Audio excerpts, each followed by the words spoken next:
எப்படி இருக்கும் அப்படி சொல்லணும்னா செலிப்ரேஷன் ஓகே நான் வந்து என்னோடய சைல்ட்ஹுட் சொல்கிறேன். பிகாஸ் நான் வந்து பக்கா ரஜினிகாந்த் வெறியாக இருந்திருக்கேன் சின்ன வயசில் பார்க்குறப்போ. எப்படி இருக்கும் அப்படின்னா திருவிழா மாதிரி இங்கேயே போல தான் அங்கேயும் பண்ணுவாங்க. முன்னுக்கு அந்த தோரணம் கட்டி அந்த மாதிரி அந்த செலிப்ரேஷன்லாம் பண்ணுறது உண்டு. சில பேர் ஸ்கூல் பசங்க வந்து மாணிக் பாஷா சொல்லிட்டு ஸ்கூல் நேம் டேக் அப்படி வச்சுருப்பாங்க. பாத்தியாரெலாம் கலெக்ட் பண்ணிகிட்டு இருப்பாங்க. எப்படி சொல்லணுன்னா நான் ஒரு 12 வயசில் வந்து தளபதி பார்க்குறேன். தளபதி பார்க்குறப்போ எனக்கு வந்து அந்த வயசில் தளபதி பிடிக்கல 12 வயசில். ஏன்னா அதுக்கு முன்னாடி ராஜா சின்ன ரோஜா அந்த மாதிரி படங்கள் பார்த்துட்டு இருப்போம் இல்லையா. திடீர்னு தளபதியும் போது 12 வயசில் வந்து எனக்கு எப்படி அண்டர்ஸ்டாண்ட் பண்ணிக்க தெரியல. ஒரு போக்கில் படம் பார்த்துட்டேன். அப்புறம் 13 வயசு ஆகுது. 13 வயசுல வந்து டிவியில் வந்து முள்ளும் மலரும் போடுறாங்க. அப்போ தான் முதல் தடவை பார்க்குறேன். ஸ்கூல் முடிஞ்சு சட்டை சுல்வாரெலாம் ஸ்கூல் சட்டைலாம் போட்டுட்டு சாப்பாடு மங்கள் எடுத்து வச்சுக்கிட்டு சாப்பிட்டுட்டு இருக்கேன். சரி அப்புறம் யூஸ்வலி என்ன பண்ணுவோன்னா சாப்பிட்டுட்டு கை கழுவிட்டு வரும் படம் ஓடிக்கிட்டு இருக்கோம் இல்லையா. அதை நான் முள்ளு மலரும் பார்க்குறப்போ அந்த கை நான் வந்து சாப்பாடு முடிஞ்சு அந்த மங்கு காயிற வரைக்கும் நான் அப்படி பார்த்துக்கிட்டே இருந்தேன்.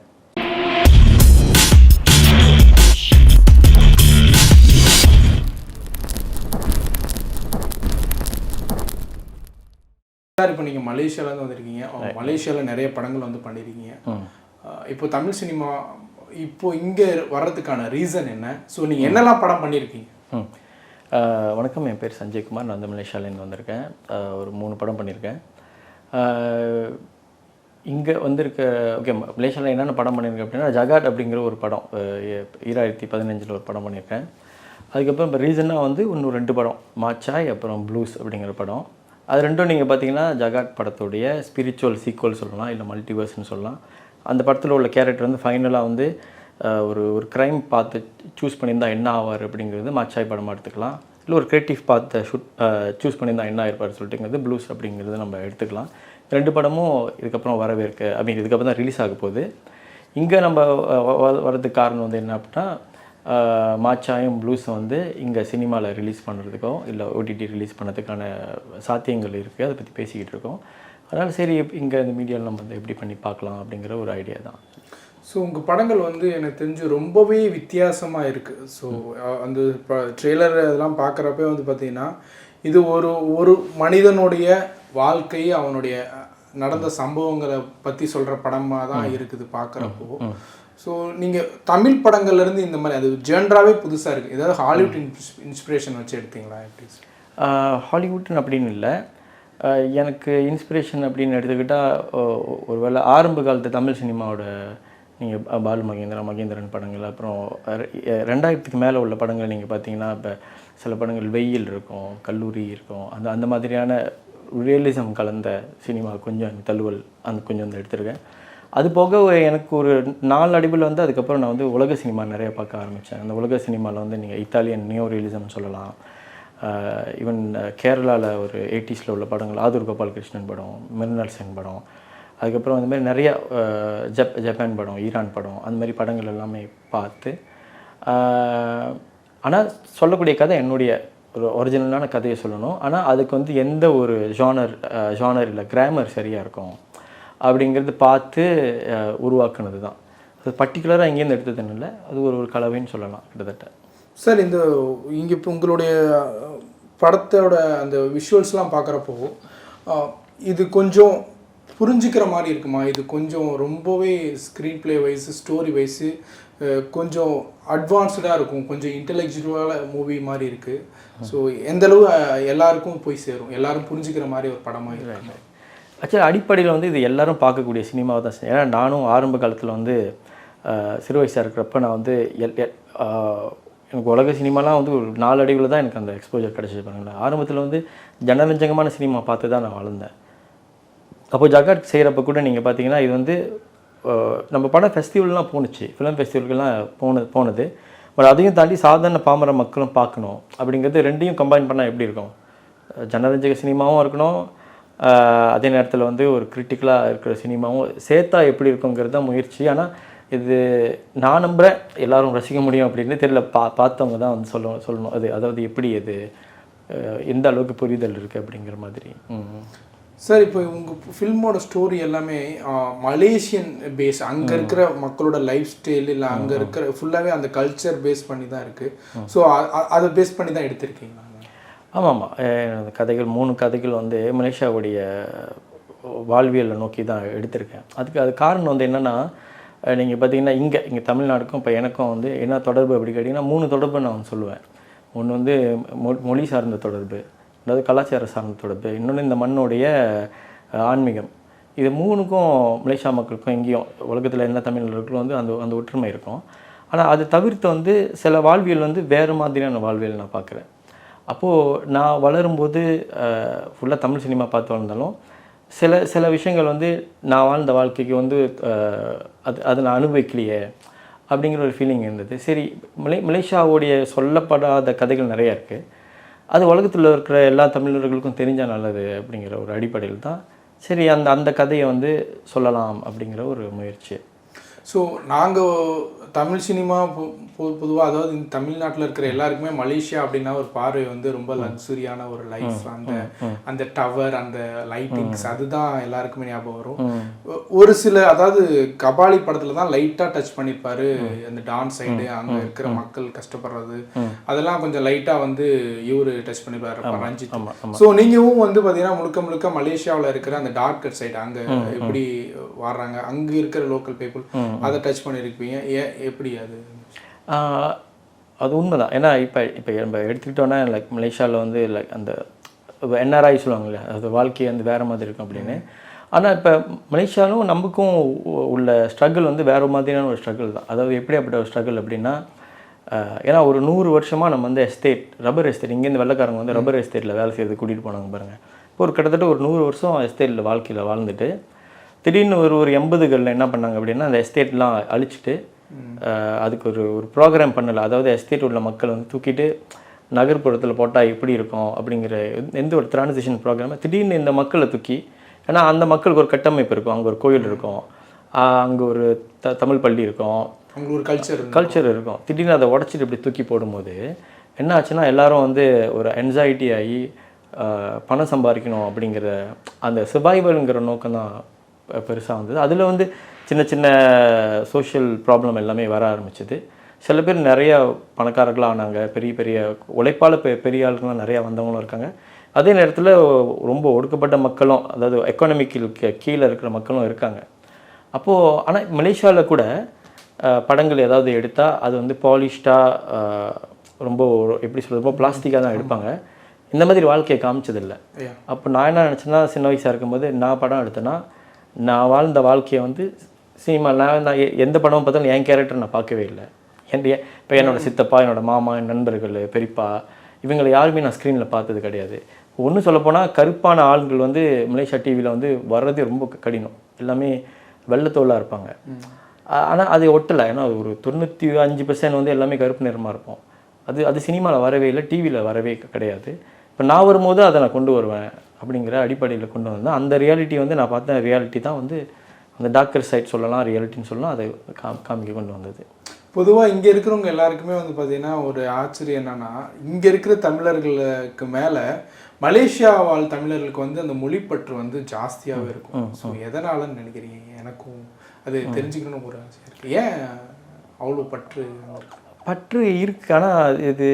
ஆனால் இப்போது எனக்கு எப்படி சொல்லுறதில்ல, இருக்குது. ஆனால் இங்கேனா அங்கே வந்து முடிஞ்ச அளவுக்கு தமிழ் வார்த்தைகள் வந்து ரொம்ப அது எப்படி சொல்லுறதுன்னு தெரியல. ஒருவேளை சில பேர் சில முயற்சிகள் எடுத்திருக்காங்க. அதுக்கு முன்னாடி நீங்கள் பார்த்தீங்கன்னா சில சாரங்கபாணி அப்படி சொல்லிட்டு ஒருத்தர் இருந்தார். அவர் என்ன பண்ணாருன்னா, மலேசியாவில் ஒரு பெரிய ஒரு பல்கலைக்கழகம் இருக்குது, அங்கே நீங்கள் பார்த்தீங்கன்னா ஹிந்தி மொழி தான் ஆரம்பத்தில் கொண்டு வந்திருந்தாங்க.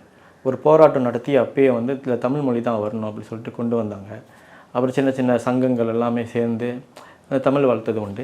ஆனால் இப்போது நீங்கள் பார்த்தீங்கன்னா மலேசியாவில் வந்து சராசரியாக எல்லா வீட்டு குழந்தைங்களும் ஆங்கிலம் பேசுவோம். இப்போ நான் வந்து என்னோடய பையனை வந்து ரெஸ்டாரண்ட் சாப்பிட போகணுமா, பரவாயில்லையே பையன் தமிழ் பேசுகிறாரு அப்படின்னாங்க. அந்த அளவுக்கு ஆயிடுச்சு. அது எப்படி ஆனதுன்னு எனக்கும் தெரில. அட்லீஸ்ட் இங்கேயாவது வரும்போது எல்லோரும் தமிழ் வந்து சரியாக உச்சரிக்க, தமிழில் நிறைய கலவை இருந்தாலும் தமிழ் பேசுகிறாங்க.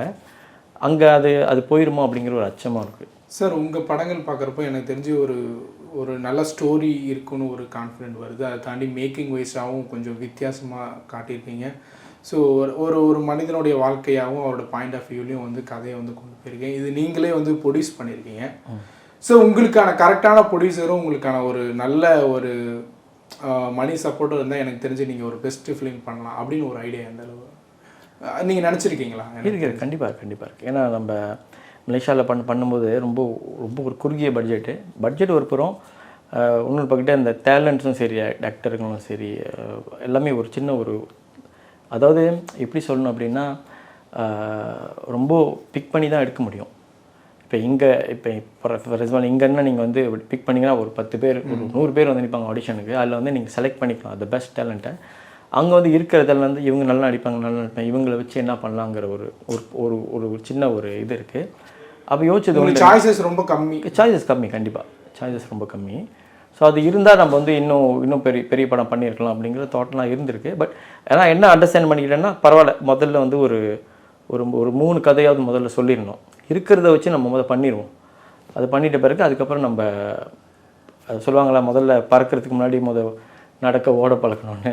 ஸோ அது பரவாயில்ல, இது இந்த ஓடுறதுக்கும் நடக்கிறதுக்கும் பழகிற இதாக நான் அண்டர்ஸ்டாண்ட் பண்ணிக்கிட்டேன். சரி, இப்போ இது வந்து பட்ஜெட்டை தாண்டி இங்கே தமிழ் சினிமாவில் பொறுத்த வரைக்கும் வந்து பார்த்திங்கன்னா ஸ்டோரி நல்லா இருந்து கொஞ்சம் வந்து கனெக்ட் ஆகிடுச்சுன்னா இங்கே பெரிய சக்ஸஸ் வந்து கிடைக்கும். உதாரணத்துக்கு வந்து பார்த்திங்கன்னா மேக்கிங்கே பெருசாக, அதாவது இப்போது நம்ம விஜய் சேதுபதி அவர்கள் வந்து ஸ்டார்டிங் ஸ்டேஜில் பண்ண நடுவில் கொஞ்சம் பக்கத்துக்கான ஒரு ஹேண்டி கேமில் பண்ண பெருசாக பட்ஜெட், அதாவது பிஸ்ஸாவுமே அது பார்த்தீங்கன்னா ஒரு சிம்பிள் செட்டப்பில் பண்ணார், பெரிய ரீச் கிடைச்சது.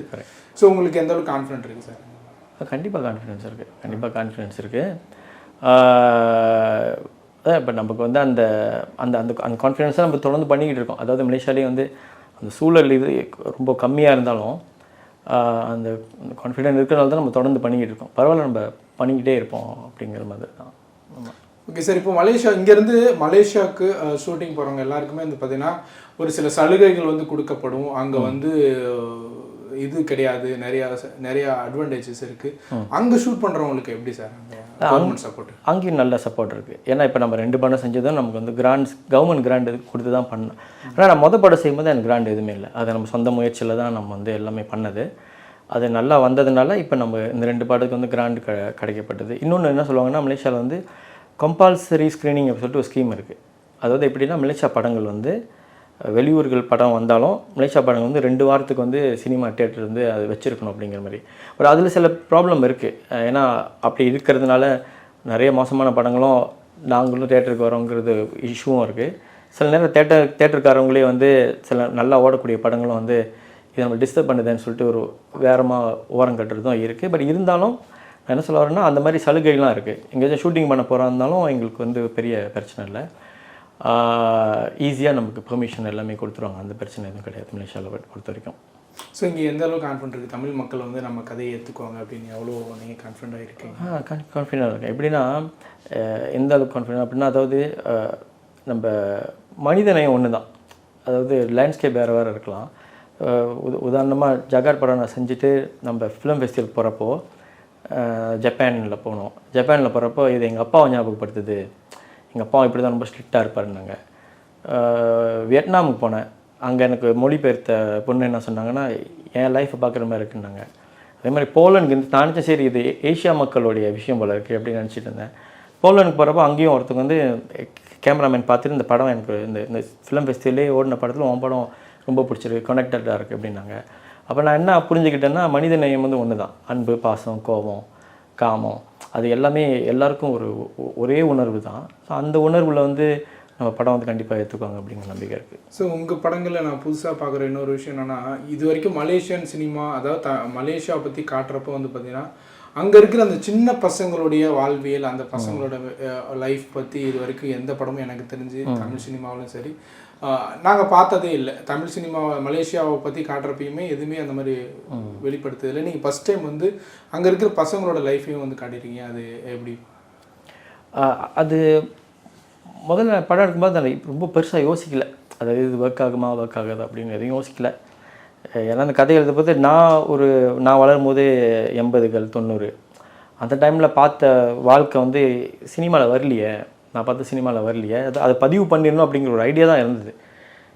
இன்ஃபேக்ட் ஜகாட் வந்து மொதல் ஸ்கிரிப்ட் வந்து காமெடி ஸ்கிரிப்ட் தான். ஃபுல்லாக காமெடியாக தான் எழுதுனது.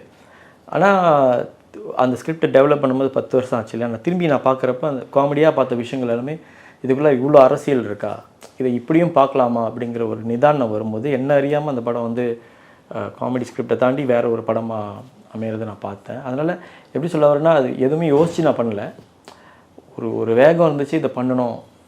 அது அந்த விஷயத்துலேருந்து நான் சில விஷயம் கற்றுக்கிட்டேன். அப்படி தான் நான் பார்க்குறேன். ஸோ மோஸ்ட்லி வந்து டார்க்கர் சைடாக இருக்குது சார், ஃபுல்லாக ஒரு டார்க் அண்ட் ஒரு த்ரில்லர் ஜேர்னல்லே பண்ணிருக்கீங்க. என்ன ரீசன்?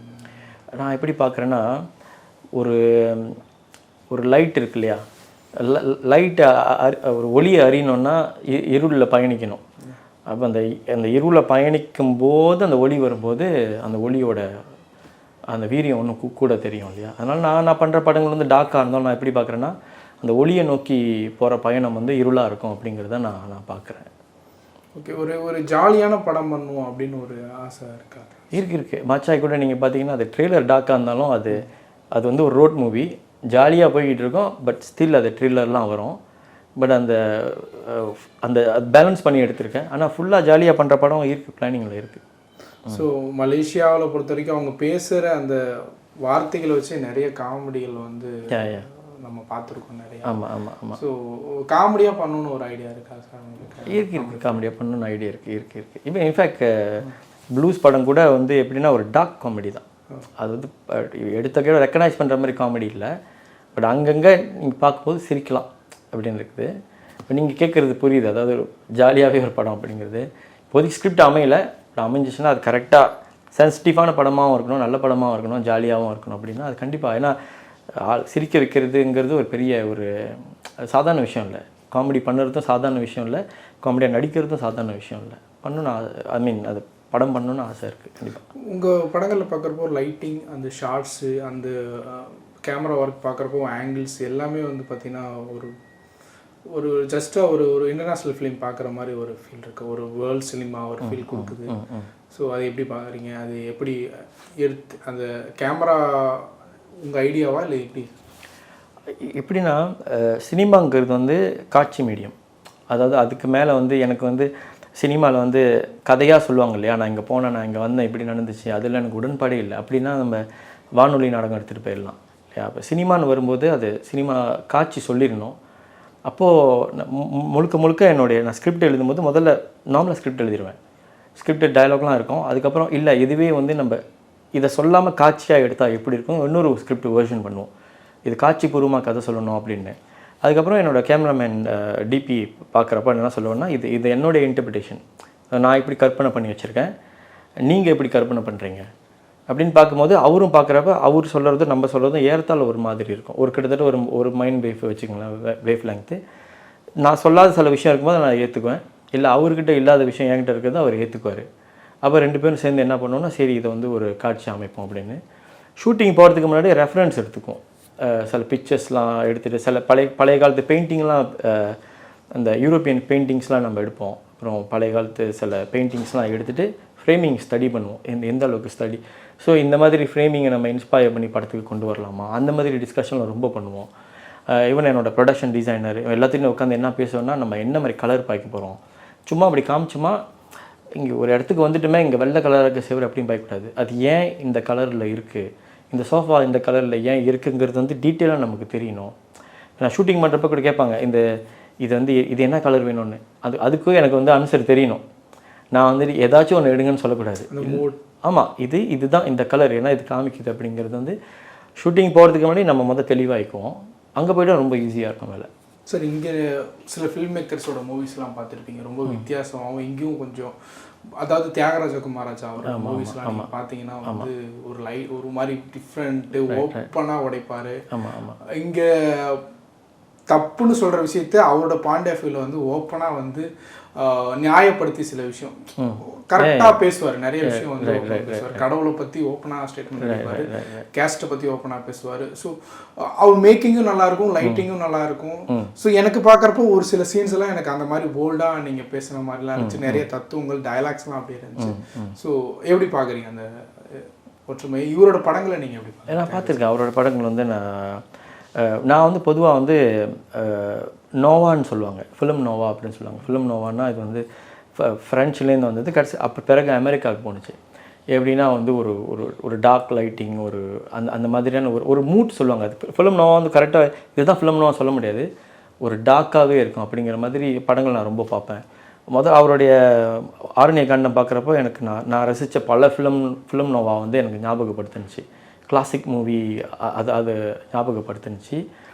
அப்புறம் அவருடைய சூப்பர் டீலக்ஸும் நான் பார்த்துருக்கேன். அந்த மாதிரி நீங்கள் சொன்ன மாதிரி அதை பார்த்ததை விட எனக்கு பிடிச்ச ஃபிலிம் நோவா பண்ணிச்சு. அதுக்கு முன்னாடி நான் ரசித்தது வந்து ராம்கோபால் வர்மா படம் நான் ரொம்ப பார்ப்பேன். ராம்கோபால் வர்மா படமும் ரொம்ப நோவா ஈவன் அவர் வந்து 2006 வந்து மும்பை நோவா அப்படின்னு சொல்லிட்டு ஒரு மூவ்மெண்ட் ஆரம்பித்தார். ஒரு வருஷத்தில் 18 படம் ப்ரொடியூஸ் பண்ணார். எல்லாம் இந்த மாதிரியான சாயல்கள் படம் ரொம்ப இருக்கும். நான் அந்த காலகட்டத்துலேயும் ரொம்ப ராம்கோபால் வர்மா அப்புறம் அவர் அசோசியேட் எடுத்த படங்கள், பர்டிகுலராக எனக்கு ஸ்ரீராம் ராகவன் கூட பிடிக்கும். அந்த அது ஒன்று எடுத்தார். அப்புறம் ரீசெண்டாக அதுக்கு முன்னாடி ஜானி கதர் எடுத்தார். அவருடைய படங்கள் எனக்கு ரொம்ப பிடிக்கும். எனக்கு பர்டிகுலராக ஃபிலிம் நோவா நினைக்கிறேன். நீங்கள் கேட்க வந்த கேள்வி வந்து தான் நினைக்கிறேன். அது வந்து ஃபிலிம் நோவாக்குள்ளார இது எல்லாமே அடங்கும். ஸோ அதனால் உங்களோட மேக்கிங் கிட்டத்தட்ட அந்த இருக்கலாம். Okay sir. இப்போது நீங்கள் சொன்ன ஆர்டிஸ்டில் வந்து அவங்களோட சூஸ் பண்ண கேரக்டர்ஸ் ஒன்று ஒரு மாதிரி வித்தியாசமாக இருக்கும். இதுக்கு முன்னாடி நம்ம அந்த கேரக்டர்ஸ் எல்லாம் பார்த்துருக்கவே மாட்டோம். இப்படி ஒரு கேரக்டர் வந்து பிஹேவ் பண்ணுமா, தியாகராஜ குமாரராஜா பசங்க சின்ன பசங்க வந்து ஒரு ஒரு ஒரு ஏஜ் சொல்லிட்டு ஒரு ஃபில்ம் வாங்க போவாங்க. அது வாங்க போவாங்க. அங்கே இருக்கிற அந்த பசங்களோட அந்த டயலாக்கு, அந்த மாடுலேஷன் எல்லாமே ஒரு மாதிரி வித்தியாசமாக இருக்கும். ஸோ உங்கள் ஃபிலிம்லேயும் சில இது எனக்கு தெரிஞ்சு அந்த ஃபேஸ் ரியாக்ஷன்ஸ் எல்லாமே புதுசாக இருக்குது. எப்படி கேரக்டர் எப்படி சூஸ் பண்ணுறீங்க சார்? அந்த மாதிரி சூஸ் பண்ணுவீங்களா, இல்லை கதைக்கா, இல்லை உங்களுக்கான ஒரு இண்டிவிஜுவலாக ஒரு வித்தியாசமான கேரக்டர் கொடுக்கணும்னு ஆசைப்படுவீங்களா? வித்தியாசமான கேரக்டர் கொடுக்கணும்னு ஆசைப்படல. நமக்கு பரிச்சயமான கேரக்டர் இருக்கும் இல்லையா, பரிச்சயம் ஒன்று 2 விதமாக நம்ம ஹேண்டில் பண்ணலாம். ஒன்று, நமக்கு பரிச்சயமான கேரக்டரே நம்ம சினிமாவில் காமிக்கிறோம், உள்ளபடி காமிக்கிறது. இன்னொன்று என்னென்னா, அந்த கேரக்டர் இப்படி இருக்க மாட்டான். ஆனால் எப்படின்னா, நான் ஒரு உலகத்தை க்ரியேட் பண்ணுறேன். இப்போ ஜகாட் எடுத்துக்கிட்டிங்கன்னா உள்ளபடி இருக்கிற இதுதான் ஜகாட்னு. மாச்சாய் வந்து இது வந்து ஸ்டைலாஷ் ரியலிசம்னு சொல்லுவோம். ரியலிசம் யதார்த்தத்துக்கு மேலே ஒரு ஸ்டைலில் வைக்கிறோம். அப்போது நான் அதில் வந்து இவங்க ட்ரக் டீலராக காமிச்சிருக்கேன் அந்த கேரக்டர். பட் ஆனால் நான் காமிச்ச கேரக்டர் வந்து அந்த ட்ரக் டீலராக இருப்பான். பட் அவன் வந்து எந்த போதை பொருளும் அவன் எடுத்துக்க மாட்டான், எந்த அடிக்ஷனுக்குள்ளே நான் போக மாட்டேன்னு சொல்லுவான். இந்த மாதிரி ஒரு கான்ட்ராடிக்டான ஒரு கேரக்டர் உண்மையாக இருப்பாங்களான்னு தெரியாது. பட் கதையில் நான் க்ரியேட் பண்ணுறேன். அப்போ நீங்கள் கேட்ட கேள்விக்கு வந்து எப்படி சொல்லணும் அப்படின்னா, யதார்த்தமான கேரக்டரும் எடுத்துக்குவோம், இன்னொரு வித்தியாசமான கேரக்டரும் நம்ம க்ரியேட் பண்ணுவோம். அது வித்தியாசமாக காமிக்கிறதுக்காகன்னு இல்லை, சில நேரங்களில் வந்து கான்ட்ராஸ்ட் வரும்போது ட்ராமா ஹைட்டாக இருக்கும். அது அது வேறு ஒரு ஃபேக்டர் வரும் இல்லையா, அந்த ட்ராமா ஹைட்டுன்னு ஆகும்போது அதுக்காக கிட்டத்தட்ட பண்ணாருன்னு சொல்லலாம். ஸோ நீங்கள் வந்து ஏன் ரெகுலர் பேட்டர்ன் வந்து பண்ணாமல் இந்த மாதிரி படங்கள் பண்ணுறாங்க? ரெகுலராக வந்து ஒரு லவ், ஒரு 2 இயர்ஸ் அந்த ஒரு பேட்டர்ன் இருக்குல்ல, ஸோ அதுக்குள்ளே ஏன் போகலை? எனக்கு அப்படி அது வேணும் பண்ணி பண்ணலை. அதாவது அந்த படங்களையும் வந்து நல்ல படம் இல்லை அப்படின்னு சொல்ல முடியாது. அதுக்குள்ளார ஒரு இது எல்லாமே இருக்குது. பர்டிகுலராக எனக்கு வந்து ஒருவேளை நான் பார்த்த உலகம் வந்து ஏன்னா யாரும் பண்ணலைன்னு நினைக்கிறேன். இப்போ மலேசியாலேயே வந்து இந்த சாயலில் படம் பண்ணலைங்கும் போது அது என் மேலே விழுந்துருச்சா, தோல் மேலே விழுந்துருச்சா, இல்லை நானே அதை எடுத்துக்கிட்டேன்னா எனக்கு தெரியல. ஆனால் சரி, இந்த படங்கள் வந்ததே இல்லையே, சரி இந்த படங்கள் காமிச்சா. ஒரு உதாரணத்துக்கு சொல்லணும் அப்படின்னா, நான் ஒரு 10 வயசு இருக்கும். 10 வயசு அப்போது ஒரு சைனாலேருந்து ஒரு வேர்ல்டு சினிமா படம் போட்டாங்க. அப்போ வந்து அது உலக சினிமான்னு கூட எனக்கு தெரியாது. ஏதோ ஒரு சின்ன படம் போடுறாங்கன்னு உட்காந்து பார்த்துக்கிட்டு இருந்தேன். அந்த படம் பேர் வந்து ரெட் சொர்க்கம் அப்படின்னு ஒரு படம். அந்த படத்தில் எப்படி இருக்குன்னா, ஒருத்தர் வந்து அவங்க தாத்தாவும் பாட்டியும் எப்படி மீட் பண்ணிக்கிட்டாங்க, எப்படி காதல் பண்ணாங்க, எப்படி வந்து ஒரு கரும்பு தோட்டத்தில் வந்து மேக் லவ் பண்ணுவாங்க அப்படிங்கிற மாதிரி ஒரு கதை வரும் பாருங்கள். இப்போ அந்த படத்தை பார்க்குறப்ப எனக்கு என்ன தோணுச்சுன்னா, இப்போ எங்கள் தாத்தா பாட்டிலாம் வந்து ரப்பர் எஸ்டேட்டில் இருந்திருக்காங்க பாருங்களேன். ஆனால் ரப்பர் எஸ்டேட்டில் வந்து பழைய பிளாக் அண்ட் ஒயிட் ஃபோட்டோ இருக்கும். ஆனால் அது ஒரு ஃபிலிம் இமேஜாக வந்து அது எப்படி இருக்கும்? 2 பேர் அந்த இப்போ எங்கள் சித்தப்பாலாம் சொல்லுவார், காலையில் வந்து நாங்கள் வந்து ரப்பர் தோட்டத்துக்கு போவோம், திடீர்னு பார்த்தா புலி உரும்புற சத்தம் கேட்கும், நாங்கள் எல்லாத்தையும் தூக்கி போட்டு பால் எல்லாம் மேலே ஒட்டிக்கும். சில பேர் சொல்லுவாங்க, பால் வந்து தவறி மேலே விழுந்துருச்சுன்னா அந்த முடியெலாம் ஒட்டிக்குமா, அது சீக்கிரமாக போய் நீங்கள் கழுவுலன்னா நீங்கள் ஃபுல் முடியை மொட்டை அடிக்கணுமா அப்படிங்கிற விஷுவல்லாம் சொல்லுவாங்க. இந்த மாதிரி விஷுவல் வந்து படத்தில் நான் பார்த்ததே இல்லை. அப்போ நான் என்ன யோசிச்சேன்னா, சரி ஒருவேளை நான் படம் எடுத்தேன்னா இந்த மாதிரியான வேர்ஜின் இமேஜஸ் சொல்லுவாங்க, இது வந்து என் சினிமாவில் நான் காமிக்கணும் அப்படிங்கிற ஒரு ஆசைன்னு சொல்லலாம். அதை நோக்கி போகிறதுல தான் டைரக்டர் ஆகி இப்போ நான் செய்கிற படங்கள்லாம் ஏன் இந்த சாயலில் இருக்குன்னா அதை தேடணுமேங்கிற ஒரு ஆசை தான் நினைக்கிறேன். ஸோ ஜென்ரலாக இன்னொன்று என்ன சார் நீங்கள் சொன்னீங்க மலேசியாவில் வந்து மலேசியன் ஃபிலிம்ஸ்க்குன்னா ஒரு டைம் வந்து வச்சுருப்பாங்க, அவ்வளோ சீக்கிரம் வந்து எடுக்க மாட்டாங்க. ஸோ இங்கேருந்து போகிற படங்கள், அதாவது ரஜினி சாரோட படங்கள் வந்து மலேசியாவில் ஒரு பயங்கரமான ஒரு செலிப்ரேஷன் இருக்கும். அந்த படம் வந்தாலே ஒரு நம்பர் 1 கலெக்ஷன், நம்பர் 1 ஓப்பனிங்கில் வந்து. ஸோ எப்படி இருக்கும் அந்த செலிப்ரேஷன் ரஜினி சார்? எப்படி இருக்கும் அப்படி சொல்லணுன்னா செலிப்ரேஷன் ஓகே. நான் வந்து என்னோட சைல்ட்ஹுட் சொல்கிறேன். பிகாஸ் நான் வந்து பக்கார ரஜினிகாந்த் வெறினா இருந்திருக்கேன் சின்ன வயசில் பார்க்குறப்போ. எப்படி இருக்கும் அப்படின்னா திருவிழா மாதிரி இங்கேயும் போல தான் அங்கேயும் பண்ணுவாங்க. முன்னுக்கு அந்த தோரணம் கட்டி அந்த மாதிரி அந்த செலிப்ரேஷன்லாம் பண்ணுறது உண்டு. சில பேர் ஸ்கூல் பசங்க வந்து மாணிக் பாஷா சொல்லிட்டு ஸ்கூல் நேம் டேக் அப்படி வச்சுருப்பாங்க, பாத்தியாரெலாம் கலெக்ட் பண்ணிகிட்டு இருப்பாங்க. அந்த மாதிரி க்ரேசினஸ்லாம் இருந்தது உண்டு. அதெல்லாம் நான் 26 வயசு வரைக்கும், என்னோடய 26 வயசு வரைக்கும் நானும் ஒரு பயங்கர ஃபேனாக தான் இருந்திருந்தேன். பட் சினிமாக்குள்ளார வரும்போது சினிமா ஃபுல்லாக பார்க்கும்போது சினிமாவுக்கு ஃபேனாக மாறிட்டேன் ஆக்சுவலி. ஆனால் அதுக்கு முன்னாடி வந்து நானும் ஒரு ஃபேனாக தான் இருந்திருக்கேன் ஆக்சுவலி. ஸோ மகேந்திரன் சார் படங்கள்லாம் பார்த்துருப்பேன். அதில் ரஜினி சாரோட சில படங்கள்லாம் வந்து சூப்பராக இருக்கும். ஆமாம், அவருடைய இந்த படங்கள் முள்ளும் மலரும் படங்கள்லாம் வந்து பார்த்திங்கன்னா அது ஒரு யதார்த்தமான நடிப்பில் ஒரு ஸ்டைல் இருக்கும், அதுக்கான ஒரு மாஸ் இருக்கும். ஆமாம். ஸோ அந்த படங்கள்லாம் உங்களுக்கு எதாவது இன்ஸ்பயர் பண்ணியிருக்காங்க? கண்டிப்பாக. எப்படி சொல்லணுன்னா, நான் ஒரு 12 வயசில் வந்து தளபதி பார்க்குறேன். தளபதி பார்க்குறப்போ எனக்கு வந்து அந்த வயசில் தளபதி பிடிக்கல 12 வயசில். ஏன்னா அதுக்கு முன்னாடி ராஜா சின்ன ரோஜா அந்த மாதிரி படங்கள் பார்த்துட்டு இருப்போம் இல்லையா. திடீர்னு தளபதியும் போது 12 வயசில் வந்து எனக்கு எப்படி அண்டர்ஸ்டாண்ட் பண்ணிக்க தெரியல. ஒரு போக்கில் படம் பார்த்துட்டேன். அப்புறம் 13 வயசு ஆகுது. 13 வயசுல வந்து டிவியில் வந்து முள்ளும் மலரும் போடுறாங்க. அப்போ தான் முதல் தடவை பார்க்குறேன். ஸ்கூல் முடிஞ்சு சட்டை சுல்வாரெலாம் ஸ்கூல் சட்டைலாம் போட்டுட்டு சாப்பாடு மங்கள் எடுத்து வச்சுக்கிட்டு சாப்பிட்டுட்டு இருக்கேன். சரி, அப்புறம் யூஸ்வலி என்ன பண்ணுவோன்னா சாப்பிட்டுட்டு கை கழுவிட்டு வரும், படம் ஓடிக்கிட்டு இருக்கோம் இல்லையா. அதை நான் முள்ளும் மலரும் பார்க்குறப்போ அந்த கை நான் வந்து சாப்பாடு முடிஞ்சு அந்த மங்கு காயிற வரைக்கும் நான் அப்படி பார்த்துக்கிட்டே இருந்தேன். அப்போ ஏன் அப்படி பார்த்தேன்னு புரியல. ஏன்னா நினைக்கிறேன் அவர் பண்ண மேஜிக் இருக்கு இல்லையா, அதாவது அந்த டைரக்டர் பண்ண மேஜிக் பாருங்கள். அது சினிமாவில் 24 கலை இருக்குன்னு சொல்லுவாங்க. அது எடிட்டிங் சரி, கேமரா சரி, அது மியூசிக் சரி, அது நடிப்பு சரி, அது எல்லாமே வந்து ஒரு அதை நீங்கள் பிரிக்க முடியாது. பிரிச்சிட்டிங்களா சினிமா இல்லையா, அது ஒன்றா இருக்கும். அந்த ஹார்மனின்னு சொல்லுவாங்க. அது அந்த இமேஜஸ் வந்து எனக்கு இன்னும் அந்த கேரக்டர்ஸு, அந்த சில சீன்கள், அந்த ஹோல் எக்ஸ்பீரியன்ஸ் வந்து எனக்கு இன்னும் ஞாபகம் இருக்குது. அதை ஒட்டி சொல்லணுன்னா 5 வயசில் உதிரி பூக்கள் பார்த்தேன்.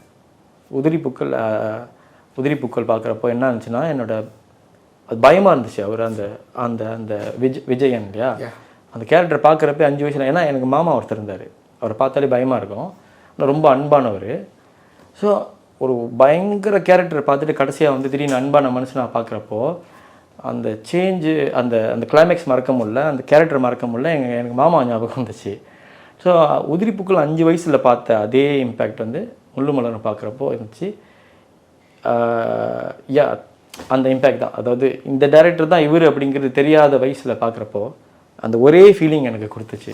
ஒரு ஹீரோ வந்து கையில்லாமல் ஒரு பாதி படம் வந்து நடிக்க வச்சுருப்பாரு, அதுவும் ரசிக்க வச்சுருப்பாரு. ஸோ அந்த ஒரு கட்ஸ் ஸோ உங்களுக்கு எந்த அளவு இன்ஸ்பயராக இருக்கும்?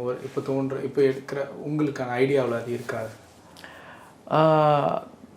கட்ஸ் அப்படின்னு எடுத்துக்கிட்டோமா, அது எப்படி சொல்லுது அப்படின்னா, இப்போ நம்ம ஜகாட் பண்ண செய்கிறப்ப ஃபுல்லாக சின்ன பையன் தான் ஹீரோ, 12 வயசு பையன் ஹீரோ. நடித்தவங்க எல்லாமே நான் ஆக்டரு, யாருமே நடித்தது கிடையாது. முதல் தடவை ஃபுல்லாக மலேசியா சினிமாவில் வந்து ஃபுல்லாக கருப்பாக இருக்கிற ஆர்டிஸ்ட்டை வச்சு நம்ம இது பண்ணோம். பாட்டு எதுவுமே இல்லை.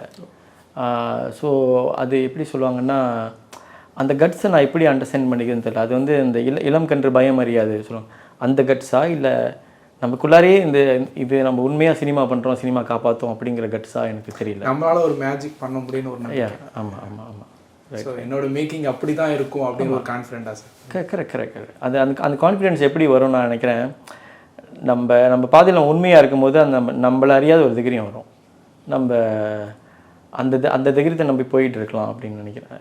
Correct sir. இப்போது நான் 2 விதமாக பார்க்குறேன். இப்போ வந்து டேரக்டர் வந்து என்னோட படங்கள் இப்படி தான் இருக்கும் அப்படின்னு எடுப்பாங்க. மக்கள் ஏற்றுக்கலாம், நான் இப்படி தான் எடுப்பேன் அப்படின்னு. சில பேர் வந்து மக்களுக்காக அவங்க ரசிக்கிற மாதிரி படத்தை என்னோட ஸ்டைலில் நான் கொடுக்குறேன். ஸோ அப்படி ஒரு இருக்கு. சில பேர் என் படம் இப்படி தான் இருக்கும், நான் பிடிச்சாலும் பிடிக்கலாம், நான் இப்படி தான் பண்ணுவேன். ஸோ இது எது கரெக்டுன்னு நீங்கள் நினைக்கிறீங்க? இல்லை எது கரெக்ட் அப்படின்னு நம்ம ஆடியன்ஸை எந்த அளவு ஆடியன்ஸை மைண்டில் வச்சு படம் எடுக்கணுமா இல்லை என்னோட மைண்டில் இருக்கிறத மட்டும் நான் படம் எடுக்கணுமா? ஸோ வாட் இஸ் எதுக்குமே ஒரு கரெக்டான ஆன்சர் கிடையாது. ஏன்னா அது 2 விதமாக பார்க்கலாம். இப்படின்னா